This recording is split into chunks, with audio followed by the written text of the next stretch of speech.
ഏവർക്കും നസാനി ടീച്ചേഴ്സിന്റെ അഭിവാദനങ്ങൾ. അടുത്തവരുടെ നാടകം ആരംഭിക്കുന്നു.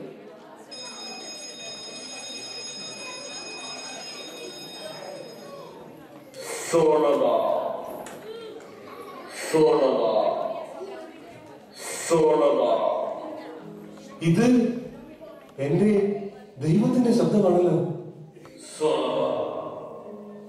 നിനക്ക് എന്തു വരമാണ് വേണ്ടതെന്ന് പറഞ്ഞുകൊള്ളുക. നീ ചോദിക്കുന്നതെന്തോ ഞാൻ നിനക്ക് തരും. എന്റെ ദൈവമായ കർത്താവേ, എനിക്ക് ഒരു ഭരണ പരിചയവുമില്ല.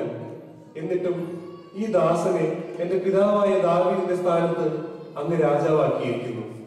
അങ്ങയുടെ ജനത്തെ ഭരിക്കാൻ ഉതകുന്ന വിവേകം ഈ ദാസൻ നൽകിയത്. നീ ദീർഘായുസ്സോ സമ്പത്തോ ശത്രു സംഹാരമോ ആവശ്യപ്പെടാതെ നീതി നിർവഹണത്തിന് വേണ്ട വിവേകം മാത്രമാണ് ആവശ്യപ്പെട്ടത്.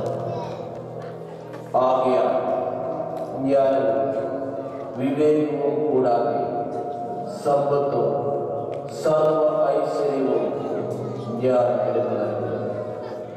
നിന്റെ പിതാവായ ദാവീദിനെ പോലെ എന്റെ മാർഗത്തിലൂടെ നടന്നാൽ നിനക്കും ഞാൻ ദീർഘായുസ്സ് നൽകും. നമുക്ക് മുന്തിരിത്തോട്ടത്തിലേക്ക് പോകാം. മുന്തിരിവള്ളികൾ പൊട്ടിട്ടോ എന്ന്, മുന്തിരിപ്പൂക്കൾ വിടർന്നോ എന്ന് നോക്കാം. അവിടെ വെച്ച് ഞാൻ നിനക്കെന്റെ പ്രണയം നൽകാം. പ്രണയം സംഗീത സാന്ദ്രമായ പ്രകൃതിയും പ്രണയത്തിന്റെ മാധുര്യവും നിറഞ്ഞു തിളങ്ങുന്ന കാവ്യമായ ഉത്തമ ഗീതത്തിന്റെ സൃഷ്ടാവിന്റെ വിരൽത്തുമ്പുകളിലൂടെ നമുക്കൊന്ന് സഞ്ചരിക്കാം. ഷാരോണിന്റെ പനിനീർ പൂക്കളും മണ്ണിൽ കുളിച്ചു നിൽക്കുന്ന ലെബനോൻ താഴ്വാരങ്ങളിലെ പേടമാനുകളും യൂഫ്രട്ടീസ് നദിയുമെല്ലാം അവരുടെ രാജാവിന്റെ ജ്ഞാനത്തിനും അധികാരത്തിനും പ്രണയത്തിനും പരാജയങ്ങൾക്കും സാക്ഷിയായി. പ്രണയത്തിനും അധികാരത്തിനുമിടയിൽ എവിടെയോ അടിപതറിപ്പോയ ഭരണാധികാരി, രാജാക്കന്മാരിൽ അഗ്രഗണ്യനായി തന്നെ ഉയർത്തിയ ദൈവത്തെ മറന്ന ഭരണാധികാരി സോളമൻ. നസാനി തിയേറ്റേഴ്സ് അഭിമാനപൂർവ്വം നിങ്ങൾക്ക് മുമ്പിൽ അവതരിപ്പിക്കുന്നു ദാവീദിന്റെ മകൻ സോളമൻ. നാടിറങ്ങി മലയിറങ്ങി നാടോടികൾ, ഞങ്ങൾ നാടോടികൾ, വീടു വിട്ടു നാടുതോറും നാടലയും നാടോടികൾ, ഞങ്ങൾ നാടോടികൾ, പുലരി മണ്ണിൻ താഴ്വരയിൽ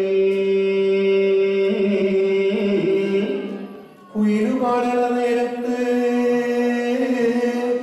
പാട്ടുപാടണതാരാണ്, പാട്ടുപാടണതാരാണ്, നാടോടികൾ, ഞങ്ങൾ നാടോടികൾ, നാടോടികൾ, ഞങ്ങൾ നാടോടികൾ, നാടോടികൾ, ഞങ്ങൾ നാടോടികൾ. കയ്യിലെ ബാണ്ടക്കെട്ട് സൂക്ഷിച്ചു വെച്ചോളൂ. പരിചയമില്ലാത്ത സ്ഥലമല്ലേ. തസ്കരന്മാർ സഞ്ചാരികളെ ആക്രമിക്കുന്നത് ഒരു പതിവാണ്. ഇല്ല കൂട്ടുകാരാ, ഒട്ടും ഭയപ്പെടാനില്ല. എല്ലാം എന്റെ കയ്യിൽ ഭദ്രം. ഈ പ്രദേശത്ത് വന്നപ്പോൾ തന്നെ എന്തെന്നില്ലാത്ത ഒരു ഉത്സാഹം. ഇവിടുത്തുകാരുടെ മുഖത്ത് എന്ത് സന്തോഷമാണ്. ബുദ്ധിമുട്ടുകൾ ലെവലേശം അറിയാത്ത ഒരു ജനത. പനിനീർ പൂക്കളാൽ നിറഞ്ഞ താഴ്വാരം, കാതിൽ കിന്നാരം പറഞ്ഞോടി നടക്കുന്ന നാട്ടിൽ കുട്ടികൾ. അങ്ങനെ എന്തെല്ലാം പ്രത്യേകത, എത്ര മനോഹരം, അതിസുന്ദരം.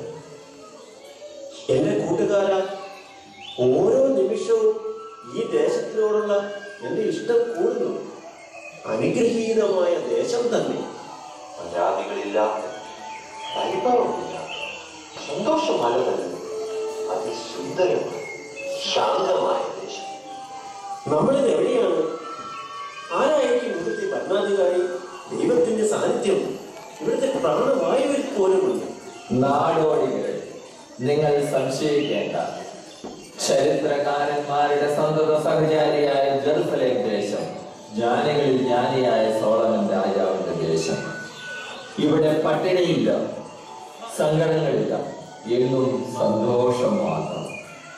പരാതികളും വിഷമങ്ങളും ഉണ്ടായെന്നിരിക്കും, പക്ഷേ സോളമൻ രാജാവിന്റെ കയ്യിൽ എന്തിനും പരിഹാരമുണ്ട്. ഇവിടെ ഞങ്ങൾ നാടോടികൾ ആരെയും ഭയപ്പെടേണ്ടതില്ല. കേട്ടിട്ടുണ്ട്. സോളമൻ രാജാവിനെ കുറിച്ചും അദ്ദേഹത്തിന്റെ ജ്ഞാനത്തിനെ കുറിച്ചും. ഓഹോ, ഞങ്ങളുടെ തിരുമനസിനെ കുറിച്ച് നിങ്ങൾക്കും അറിവുണ്ടല്ലേ? സമാനതകളില്ലാത്ത സൗഭാഗ്യ സമ്പന്നതകളുടെ ഉടമ, മറ്റാർക്കുമില്ലാത്ത പിതൃപാരമ്പര്യം കൈവശമുള്ള രാജാവ്. തീർന്നിട്ടില്ല. സോളമന്റെ കീർത്തി കേട്ടറിഞ്ഞ് കാലങ്ങളായിരം താണ്ടി സോളമന്റെ ബുദ്ധി വൈഭവത്തെ പരീക്ഷിക്കാനായി എത്തിയ ശേബാരാജ്ഞിയെ അത്ഭുതപ്പെടുത്തിയ സൗന്ദര്യം, ബുദ്ധി വൈഭവം. അവർ ബുദ്ധിമുട്ടെന്ന് കരുതിയ പ്രശ്നങ്ങൾക്ക് നിഷ്പ്രയാസം പരിഹാരം കണ്ടെത്തിയ ജ്ഞാനികളിൽ ജ്ഞാനി, ഹൃദയം മനസ്സിൽ സൂക്ഷിക്കുന്ന രാജാവ്, പ്രകൃതിയെ വരെ തന്റെ കാവലപ്പതുകൊണ്ട് പ്രളയത്താൽ ഉടനെതിരെയാക്കാൻ ശുദ്ധിയുള്ളവൻ എന്നും ഞാൻ കേട്ടിരിക്കുന്നു. അതെ, എത്ര പറഞ്ഞാലും മതിവരില്ല. സൗന്ദര്യദേവതയായ പ്രകൃതിയെ പ്രണയിച്ച് മതിവരാത്തവൻ. നിങ്ങൾ ഞങ്ങളുടെ മഹാരാജാവിന്റെ ശരിക്കുള്ള ആരാധകർ തന്നെ. അതാ അങ്ങോട്ട് നോക്കൂ, ആ ഉയർന്നു നിൽക്കുന്ന ഗോപുരം കണ്ടില്ലേ? അത് സോളമൻ രാജാവ് പണികഴിപ്പിച്ച ദൈവത്തിന്റെ ആലയമാണ്. സുന്ദരം, അതിസുന്ദരം. ദൈവം ഈ ദേശത്തോടും സോളമൻ രാജാവിനോടും ഇത്രയും ചേർന്ന് നിൽക്കുന്നതിൽ ഒരത്ഭുതവുമില്ല. നാളെ പ്രഭാതത്തിൽ ആലയത്തിന്റെ നടുക്കളത്തിൽ പ്രജകളുടെ പ്രശ്നങ്ങളും ആവശ്യങ്ങളും കേൾക്കാനായി സോളമൻ രാജാവ് എത്തുന്നുണ്ട്. വടക്ക് കിഴക്ക് നിന്ന് ഞാനും ഇവിടേക്ക് എത്തിയത് എന്റെ ബുദ്ധിമുട്ടുകളും പ്രയാസങ്ങളും രാജാവിനോട് ഉണർത്തിക്കാനാണ്. ഓഹോ, അങ്ങനെയോ? അങ്ങയുടെ പ്രശ്നങ്ങൾക്ക് സോളമൻ രാജാവ് അഭികാമ്യമായ പ്രശ്നപരിഹാരം നടത്താനായി ഞങ്ങളും പ്രാർത്ഥിക്കാം.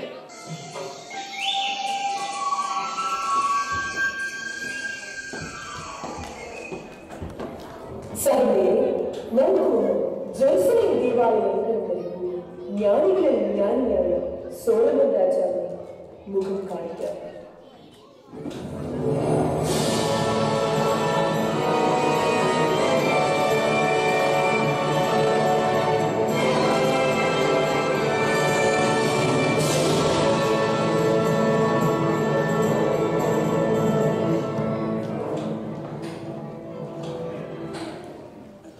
യൂഫ്രട്ടീസിന് പടിഞ്ഞാറ് തിഫ്സ മുതൽ ഗാസ വരെയുള്ള പ്രദേശങ്ങൾ അങ്ങയുടെ അധീനതയിലായി കഴിഞ്ഞു.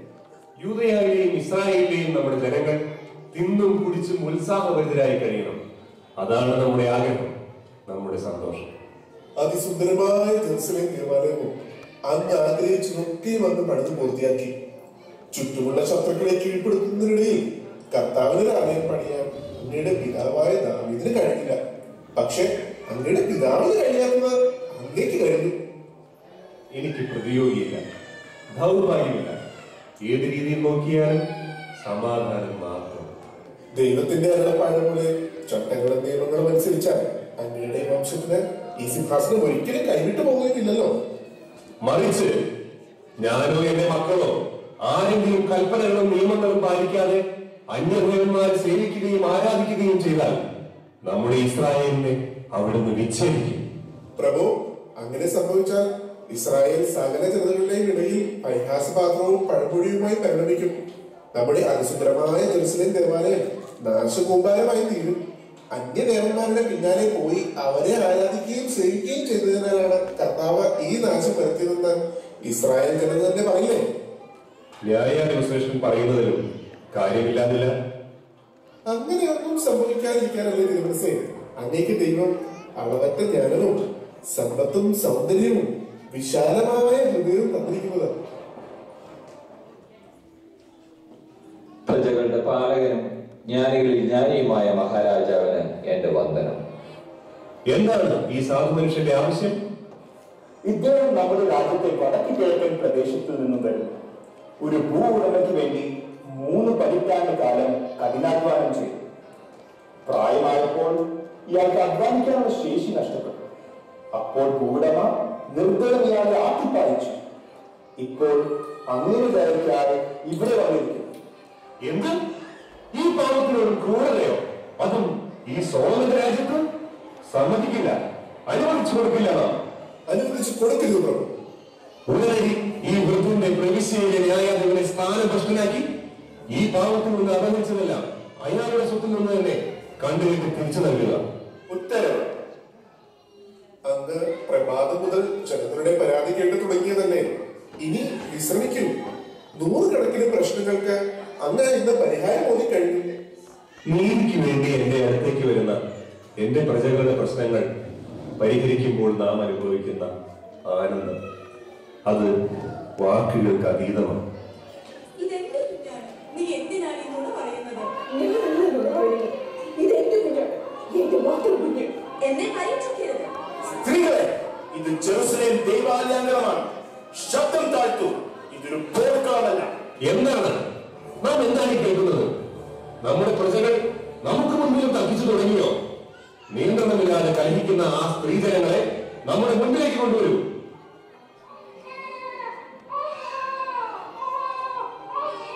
അതിർത്തി ഗ്രാമമായ മാർവാനിയിൽ നിന്നെത്തിയ രണ്ട് വേശ്യകളാണ്. ഒരുത്തിയുടെ കയ്യിൽ ഒരു തേജസ്സറ്റ ആൺകുഞ്ഞ്. രണ്ടുപേരും കുഞ്ഞിനു വേണ്ടി അവകാശവാദങ്ങൾ കൊടുത്തുവിടുന്നു. പരസ്പരം പോരടിക്കുന്നു. എന്റെ കയ്യിൽ തെളിവുകളൊന്നുമില്ല. പക്ഷേ ഇതെന്റെ കുഞ്ഞാണ്. എന്റെ കുഞ്ഞിനെ തരും. ഇവരില്ലാതെ എനിക്ക് ആവില്ല. ദൈവമൊക്കെ എന്റെ കുഞ്ഞെന്നെ നോക്കി കരയുന്നു. ഇല്ല, ഇല്ല, സമ്മതിക്കില്ല. ഞാൻ തരില്ല. എന്തൊരു പരീക്ഷണമാണിത്. എന്റെ കുഞ്ഞാണിത്. എന്റെ മാത്രം. ഇവരല്ലാതെ വേറെ ആരുമില്ല എനിക്ക്. നിർത്തുന്നു. സ്ത്രീകളെ നിർത്താനാണ് പറഞ്ഞത്. സദസ്സറിന് പെരുമാറുക. വഴക്കടിക്കുന്ന ജെറുസലേം മരുന്നുകളെ, ഇത് തികച്ചും സങ്കീർണമായ ഒരു പ്രശ്നമാണ്. തേജസ്സുറ്റ ഒരാൺകുഞ്ഞ്, അവന്റെ മാതൃത്വത്തിന് അവകാശവാദം ഉന്നയിക്കുന്ന രണ്ടമ്മമാര്. തിരുമനസിൽ ഞങ്ങൾ രണ്ടുപേരും ഒരുമിച്ച് ഒരു വീട്ടിലായിരുന്നു താമസിച്ചിരുന്നത്. 3 ദിവസങ്ങളുടെ ഇടവേളയിൽ ഞങ്ങൾ രണ്ടുപേരും ഒരു ആൺകുഞ്ഞുങ്ങൾക്ക് ജന്മം നൽകി. ആ വീട്ടിൽ ഞങ്ങളെ കൂടാതെ മറ്റാരും ഉണ്ടായിരുന്നില്ല. രാത്രി ഉറക്കത്തിൽ ഇവൾ അറിയാതെ ഇവളുടെ കുട്ടിയുടെ മേൽ കിടന്നു. അങ്ങനെ ആ കുട്ടി മരിച്ചുപോയി. ഞാൻ നല്ല ഉറക്കത്തിലായിരുന്നു. ആ സമയത്ത് മരിച്ചുപോയി ഇവളുടെ കുട്ടിയെ എന്റെ അരികിൽ കിടത്തി. എന്റെ കുഞ്ഞിനെ കൊണ്ട് ഇവളോടി പോയി. പച്ചക്കള്ളമാണികളിൽ പറയുന്നത്. എന്റെ കുഞ്ഞിനെ ഞാൻ തരില്ല. ഞാൻ രാവിലെ എഴുന്നേറ്റപ്പോ എന്റെ കുഞ്ഞിന് ജീവനില്ല. സഹിക്കാനായില്ല. പെട്ടെന്ന് എനിക്ക് മനസ്സിലായി ആ കുഞ്ഞ് ഇവളുടേതാണെന്ന്. കുഞ്ഞിനെ ചോദിച്ചു ചെന്നപ്പോ എന്റെ കുഞ്ഞിനെ കാണാൻ പോലും ഇവൾ അനുവദിച്ചില്ല. അധിക്ഷേപിച്ച് അപമാനിച്ച് ഇവളെ ആട്ടിപ്പുറത്താക്കി. ഇല്ല തിരുമനസേ, ഇതെന്റെ കുഞ്ഞാണ്. ഞാൻ പ്രസവിച്ച എന്റെ പൊന്നോമന കുഞ്ഞ്. ഇത് പറയുന്നത് നുണയാണ്. ഞാനുകളിൽ ജ്ഞാനിയായാണ്. അത് തിരിച്ചറിയണം. എന്റെ പൊന്നോമനയാണ് ഞാൻ പ്രസവിച്ച എന്റെ മകൻ. ഇതിലൊരാൾ സത്യവും മറ്റൊരാൾ അസത്യവും മാത്രം പറയുന്നു. ന്യായാധിപ ശ്രേഷ്ഠ, അങ്ങേക്ക് എന്താണ് പറയാനുള്ളത്? അറിയില്ല പ്രഭു, എനിക്കറിയില്ല. ഈ രണ്ടമ്മമാരുടെയും നിറക്കണ്ണുകൾ നാം കാണുന്നു. അതിൽ ഒന്ന് മറ്റേതിൽ നിന്നും വ്യത്യസ്തമായി എനിക്ക് തോന്നുന്നില്ല. ശരി, ഈ പ്രശ്നത്തിന് ഒരു പരിഹാരമേ നാം കാണുന്നുള്ളൂ. രണ്ട് അമ്മമാരുടെയും തുല്യ ദുഃഖം കണക്കിലെടുത്ത് നമുക്ക് ഈ കുഞ്ഞിനെ തുല്യമായി വിഭജിച്ച് ഇവർക്ക് കൊടുക്കാം. കുഞ്ഞിനെ ആ സ്ത്രീയുടെ കയ്യിൽ നിന്ന് വാങ്ങുന്നു. എന്ത് അങ്ങ് എന്താണ് പറയുന്നത്? കുഞ്ഞിനെ വീതം വെക്കുകയോ? മൂർച്ചയുള്ള ഒരു വാൾ കൊണ്ടുവരിക. എന്നിട്ട് ഈ കുഞ്ഞിനെ രണ്ടായി പകുത്ത് ഇരുവർക്കും കൊടുക്കുക. കിട്ടിയത് കൊണ്ട് സായുജ്യമല്ലെന്ന് ഇരുവരും പറയട്ടെ. അങ്ങനെയെങ്കിൽ അങ്ങനെ. അങ്ങയുടെ തീരുമാനം വിഷമിപ്പിക്കുന്നതെങ്കിലും അത് തന്നെയാണ് അഭികാമ്യം. കുട്ടിയെ എനിക്ക് വേണ്ട, നിനക്കും വേണ്ട. എനിക്കില്ലാത്തത് മറ്റാർക്കും വേണ്ട. സ്ത്രീകളെ, വാഴച്ചു നിൽക്കൂ. ന്യായാധിപ ശ്രേഷ്ഠൻ പറഞ്ഞത് കേട്ടില്ലെന്നുണ്ടോ? ചോദിക്കുന്നതിന് മാത്രം ഉത്തരം. നിങ്ങൾ വിഷമിച്ചാലും ഇല്ലെങ്കിലും അഭികാമ്യം ഏതല്ല എന്ന് തിരുമനസിനറിയാം. നിങ്ങളുടെ ആഗ്രഹങ്ങളും തീരുമാനങ്ങളും അല്ല ഇവിടെ നടപ്പാക്കുന്നത്, മറിച്ച് നീതി മാത്രം. സേനാധിപതി, ഇനി എന്തിനാണ് വൈകുന്നത്? തിരുമനസിന്റെ ആജ്ഞയ്ക്കനുസരിച്ച് കുട്ടിയെ രണ്ടായി പകുത്ത് ഈ രണ്ട് സ്ത്രീകൾക്ക് കൊടുക്കും. ഉത്തരവ്. കുഞ്ഞിനെ വേണ്ട. കൊല്ലല്ലേ തിരുമനസേ, കൊല്ലല്ലേ.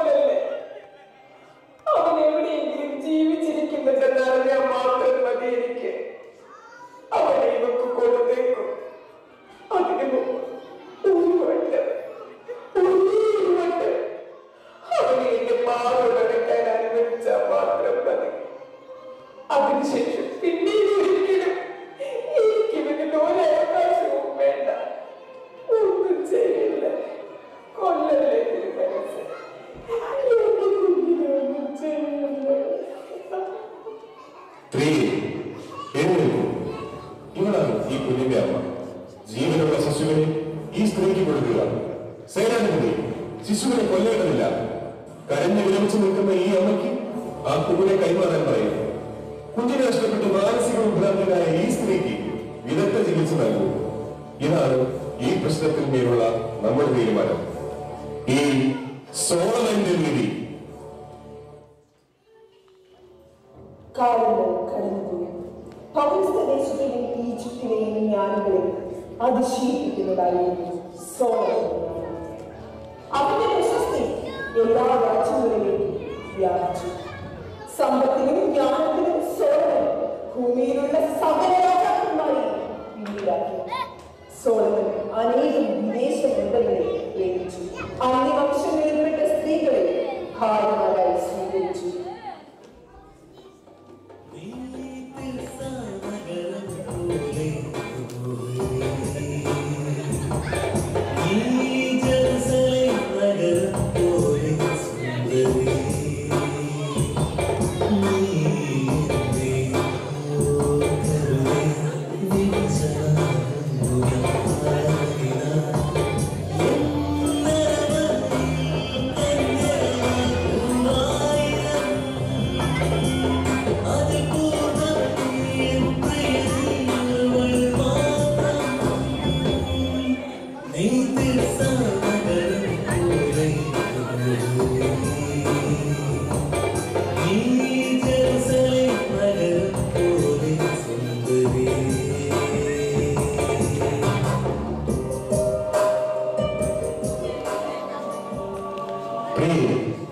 നീ എന്താ സുന്ദരിയാണ്. ഷാരോണിലെ കരുവേൽ പുഷ്പം പോലെ മനോഹരി.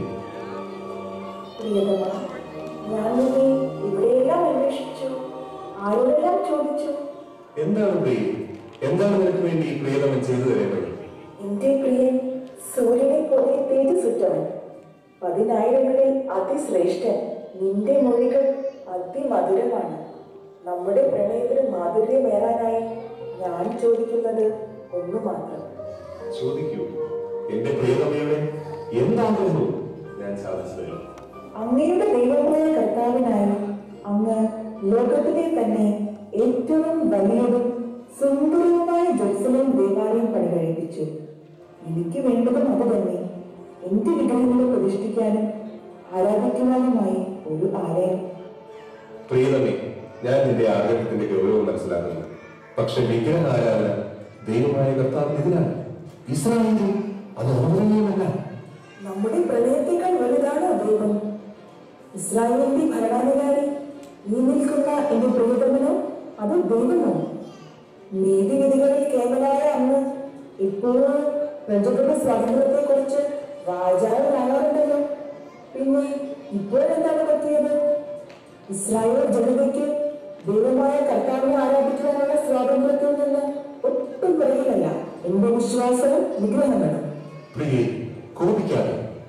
എനിക്ക് നമ്മുടെ പ്രണയത്തെക്കാൾ വലുതായി മറ്റൊന്നുമില്ല. നിന്റെ എല്ലാ ആഗ്രഹങ്ങളും നിന്റെ ഈ പ്രിയതമൻ സാധിച്ചു തരും. നിന്റെ പ്രണയം ജെറുസലേം ദേവാലയം പോലെ വിശാലവും സുന്ദരവുമാണ്. ഞാൻ ഈ സന്തോഷ വാർത്ത മറ്റു രാജ്ഞിമാരെ അറിയിക്കട്ടെ.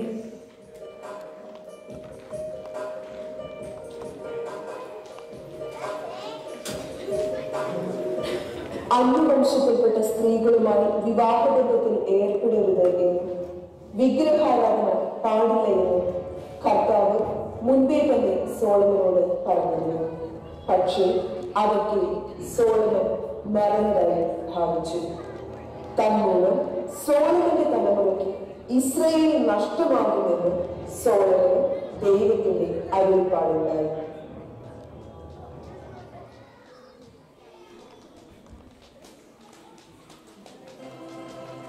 പ്രഭു, അങ്ങ് എന്താണ് പ്രകാരമായി ആലോചിക്കുന്നത്? എനിക്ക് കർത്താവായ ദൈവത്തിന്റെ അരുളപ്പാടുണ്ടായി. ഞാൻ എന്റെ പ്രിയതമകളുടെ വാക്കുകേട്ട് ജീവിച്ചാൽ എന്റെ മരണശേഷം ഇസ്രായേൽ നഷ്ടമാകുമത്രേ. മരണശേഷമോ? പിന്നെ എന്തിനു പേടിക്കണം പ്രഭു? ജീവിതകാലം മുഴുവൻ അങ്ങേക്ക് ആനന്ദിച്ച് ജീവിക്കാനോ? മറ്റു രാജാക്കന്മാരൊക്കെ അങ്ങേ അസൂയോടെയാണ് നോക്കി കാണുന്നത്. അതിസുന്ദരികളായ 700 ഭാര്യമാർ അങ്ങേക്ക് സ്വന്തം, പിന്നെ 300 സുന്ദരികൾ അങ്ങയെ സ്നേഹിക്കാനായി മത്സരിക്കുന്നു. ഈ സൗഭാഗ്യങ്ങളൊക്കെ മറ്റാർക്കുണ്ട്? നാമും അത് ഓർത്തു. ഒരു ജീവിതമേ ഉള്ളൂ, അത് ആസ്വദിക്കാനുള്ളതാണ്, അല്ലാതെ മറ്റുള്ളവരുടെ കീഴ്പ്പെടുത്തലുകൾ കേട്ട് അന്ധകാരത്തിൽ ഒളിക്കാനുള്ളതല്ല. അങ്ങയുടെ വാക്കുകളോട് ഞാൻ പൂർണ്ണമായും യോജിക്കുന്നു. ദൈവത്തിനുള്ളത് ദൈവത്തിനും, രാജ്ഞിമാർക്കുള്ളത് രാജ്ഞിമാർക്കും. അതല്ലയോ ഉചിതം, അതല്ലയോ നീതി. ദൈവമായ കർത്താവിന് വേണ്ടി അങ്ങ് മനോഹരമായ ജെറുസലേം ദേവാലയം പണിയെടുപ്പിച്ചു. ഇനി നമുക്ക് രാജ്ഞിമാർക്ക് വേണ്ടി കൊട്ടാരങ്ങൾ പണിയാം. എന്റെ പ്രജകൾ എന്റെ അവകാശമാണ്. അവരെ സ്വതന്ത്രരാക്കാനും ശിക്ഷിക്കാനുമുള്ള അവകാശം സോളമൻ രാജാവിന് മാത്രമുള്ളതാണ്. എനിക്കെതിരെ ശബ്ദമുയർത്തുന്ന ഒരാളെയും ഞാൻ ഇസ്രായേൽ വാഴിക്കില്ല. നികുതിപ്പണം യഥാസമയത്ത് നൽകാത്ത ഇസ്രായേൽ വാസികളുടെ സകല സ്വത്തും പിടിച്ചെടുക്കും. നമ്മുടെ രാജ്ഞിമാർക്ക് ഒരു കുറവും ഉണ്ടായിക്കൂടാ. അതിന് ഇനിയും പണം ആവശ്യമായിട്ടുണ്ട്. നമ്മുടെ രാജ്ഞിമാർക്ക് വേണ്ടി ഇനിയും ഒട്ടനവധി മനോഹരങ്ങളായ കൊട്ടാരങ്ങൾ പണിയേണ്ടിയിരിക്കുന്നു. പ്രഭോ, അങ്ങയുടെ ഭക്തനായ ദീപാക്കിന്റെ മകനും നമ്മുടെ ജോസഫിന്റെ പകരത്തിലെ അടിമവേലക്കാരനും മേൽനോട്ടക്കാരനുമായ ജെറബോവാം അങ്ങേക്കെതിരെ ആളെ കൂട്ടുന്നു. തിരുമനസ്, ജെറബോവാമിന്റെ അതിരുവിട്ട പ്രവർത്തനങ്ങളെ കുറിച്ച് ഞാനും കേട്ടിരുന്നു. പ്രഭോ, അടിമവേലക്കാരൻ ജെറബോവാം ആവശ്യത്തിലധികം സ്നേഹവും ധൈര്യം കാണിക്കുന്നു. ഇന്ന് ജെറുസലേം ജനതയ്ക്ക് ജെറബോവാം പ്രിയപ്പെട്ടവരും കാവൽക്കാരനുമാണ്.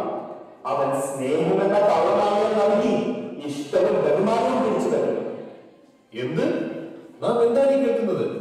കേവലം ഒരു വൃത്യന്റെ മകൻ നമുക്കെതിരെ പ്രവർത്തിക്കുന്നുവെന്നോ? പ്രവാചകൻ അവന് പ്രത്യക്ഷപ്പെട്ടത്രേ. ഇസ്രായേലിന്റെ അടിവേരിന് തീയിട്ടവൻ 10 ഗോത്രങ്ങളുടെ ഭരണാധികാരിയാകുമെന്ന് പ്രവചിച്ചിരിക്കുന്നു. എന്ത്? ഇസ്രായേലിൽ വിഭജിക്കാനായി അഹിയ പ്രവചനം പദ്ധതിയിടുന്നു. തിരുമനസ്, വേണ്ട മുദ്രകൾ സ്വീകരിക്കേണ്ടിയിരിക്കുന്നു. സേനാധിപതി, ഇനി എന്തെല്ലാം നിനക്കറിയാം? ഇനിയും പലതുമുണ്ട്. യൂദാഗോത്രം ഒഴിച്ച് ബാക്കി 10 ഗോത്രങ്ങളും അവന് കൊടുക്കാനാണ് അഭിപ്രായത്തിന്റെ നീക്കം. അങ്ങയുടെ ജീവിതകാലം മുഴുവൻ അങ്ങേ രാജാവായി നിലനിർത്തിയിട്ട് അങ്ങയുടെ പുത്രന്റെ കാര്യങ്ങളിൽ നിന്നും 10 ഗോത്രങ്ങളും അപഹരിക്കാനാണ് അവരുടെ നീക്കം. എനിക്കെതിരെ ഗൂഢാലോചന നടത്തുന്ന ഒരു മണ്ണിൽ പോലും ഈ ഇസ്രായേലിൽ ഉണ്ടാകരുത്. ജെറബോവാം ജീവനോടെ ഉണ്ടെങ്കിലല്ലേ ഈ പ്രശ്നങ്ങൾ. അവനെ ഇനി ഈ ഇസ്രായേലിന് ആവശ്യമില്ല. പ്രഭു, അങ്ങയുടെ മനസ്സറിഞ്ഞ് തന്നെ ഞാൻ പ്രവർത്തിച്ചു. ഞാൻ അവനെ അന്വേഷിച്ചു. പക്ഷേ അത് മുൻകൂട്ടി അറിഞ്ഞ അഹിയ പ്രവാചകൻ എന്റെ വാൽമുനയിൽ നിന്നും അവനെ രക്ഷിച്ചു. ഈജിപ്തിലേക്ക് നാടുകടന്നു. സോളമൻ രാജാവിന്റെ മരണം ഉറപ്പുവരുത്തിയതിനു ശേഷം മാത്രമേ ജെറബോവാമിന് ഇസ്രായേലിലേക്ക് ഒരു മടക്ക യാത്രയുള്ളൂ എന്നാണ് കേൾക്കുന്നത്.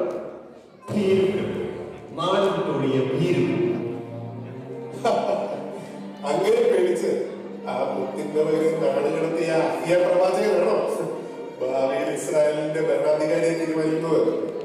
അതെ അതെ, അങ്ങയുടെ ഈ സേനാധിപതിയെ പോലും ഭയന്ന് ഈജിപ്തിലേക്ക് പലായനം ചെയ്ത ആ പേടിത്തവരാണോ ഇസ്രായേൽ ഭരിക്കാൻ പോകുന്നത്?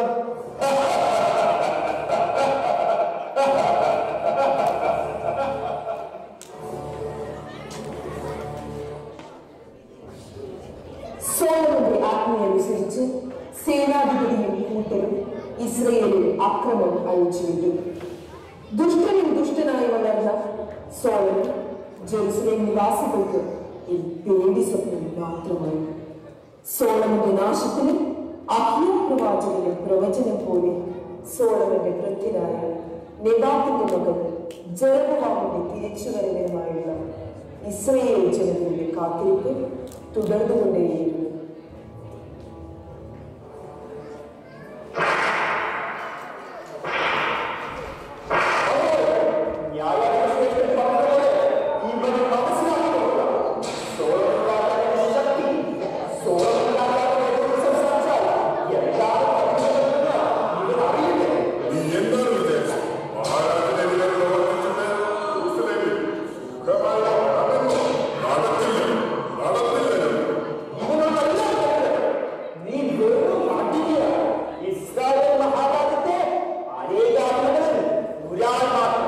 കർത്താവ് എന്തിനാണ് ഈ നരകയാതന തരുന്നത്? സോളമൻ രാജാവ് എന്തിനാണ് ഞങ്ങളെ വീണ്ടും അടിമകളാക്കിയത്? എന്തിനാണ് ഇങ്ങനെ ഒരു ജീവിതം? അധികം പ്രസംഗം. ഇനിയും പ്രസംഗിച്ചാൽ നീ ജീവനോടെ ഉണ്ടാവില്ല. പ്രവാചകൻ പറഞ്ഞതുപോലെ ഞങ്ങളെ രക്ഷിക്കാൻ ജെറൊബോവാം വീണ്ടും വരും. അന്ന് ഞങ്ങൾ വീണ്ടും ജീവിക്കും സന്തോഷത്തോടെ. സോളമന് ഇസ്രായേൽ നഷ്ടമാണ്.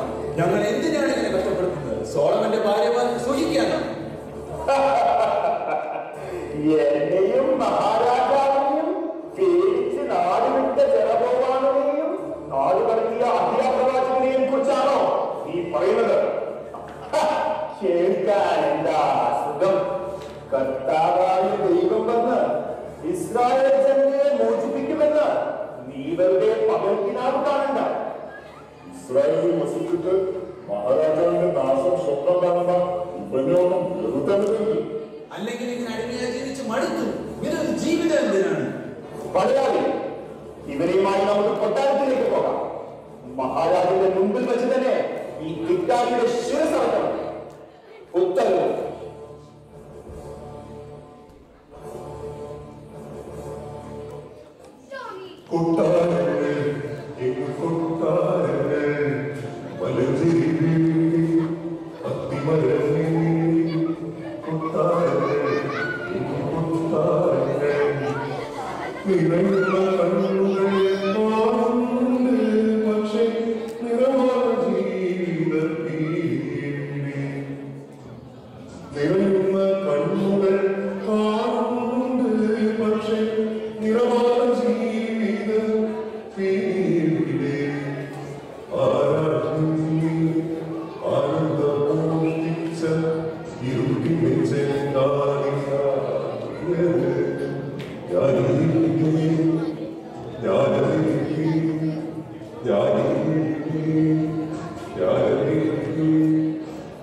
ജെറുസലേം ദേവാലയം ഒഴിച്ച് വേറെ എവിടെ നോക്കിയാലും മാനമൊക്കെ ഉയർന്നു നിൽക്കുന്ന കൊട്ടാരങ്ങളും വിഗ്രഹാരാധനാലയങ്ങളും മാത്രമേ കാണാനുള്ളൂ.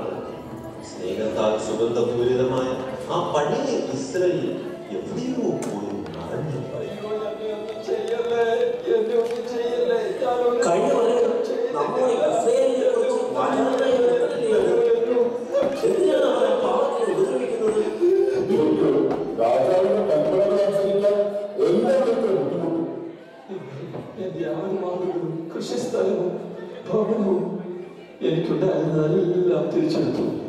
മൃതപ്രായമായ എന്നിൽ നിന്നും നിങ്ങൾക്ക് ഇനി എന്താണ് വേണ്ടത്? ജീവൻ പോകാനായിട്ടും ഇക്കാലത്തിൽ ഒന്നും കുറവുമില്ല. സോളമൻ മഹാരാജാവിന്റെ ഉത്തരവ് ശരിക്കൊണ്ടില്ല എന്ന് മാത്രമല്ല, എതിരാളികളുടെ ഒപ്പം സംഘം ചേർത്ത് തിരുമനസിനെതിരെ ഗൂഢാലോചനയും നടത്തിയിരിക്കുന്നു. ഇല്ല, എല്ലാം നിങ്ങളുടെ തെറ്റിദ്ധാരണകളാണ്.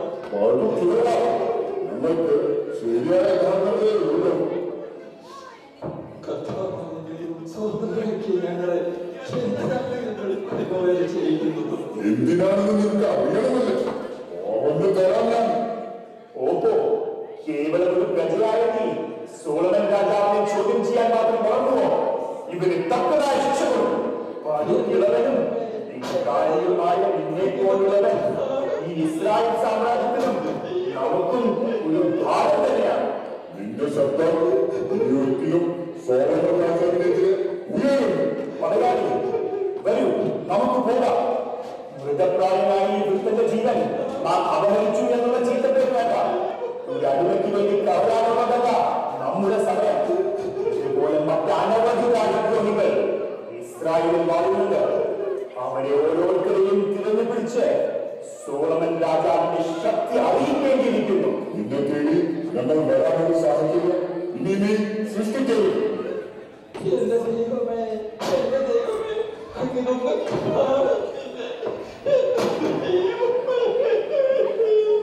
അങ്ങേക്ക് ഞങ്ങളെ ഓർമ്മയില്ലേ? ഞങ്ങൾ നാടോടികൾ.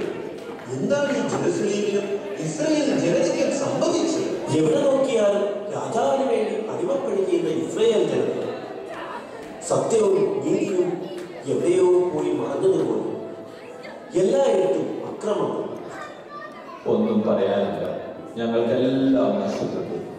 ജ്ഞാനികളിൽ ജ്ഞാനിയായ സോളമൻ രാജാവ് ഇന്ന് ദുഷ്ടനായി വളർന്നു.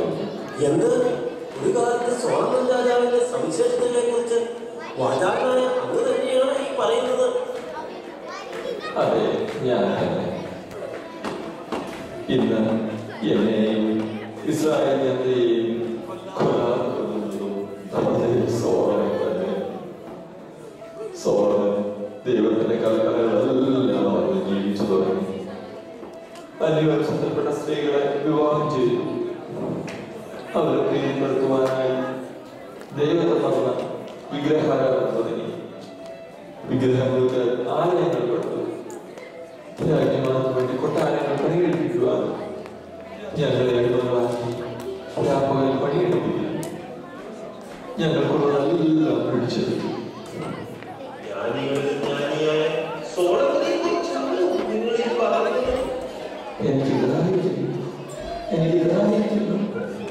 എന്താണ് പറ്റിയത്?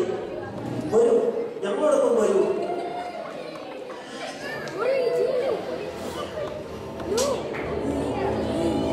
കാലചക്രം അതിവേഗത്തിൽ സോളമന്റെ ജീവിതാവസാന നിമിഷങ്ങളിലേക്ക് നീങ്ങുന്നു.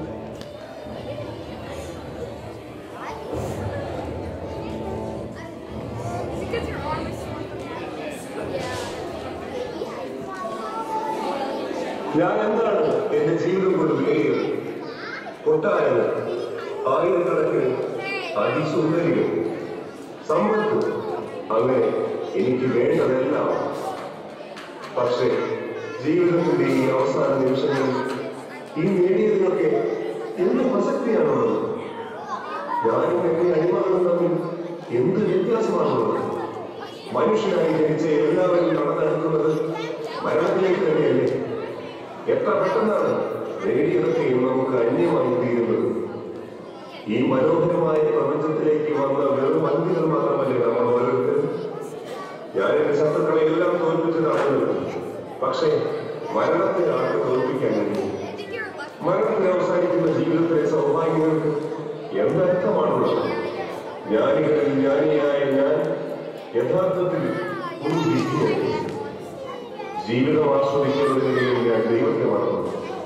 തൊട്ടടുത്ത് പതിയിരിക്കുന്ന മരണം ദൂരെ എവിടെയോ ആണെന്ന് ഞാൻ തെറ്റിദ്ധരിച്ചു.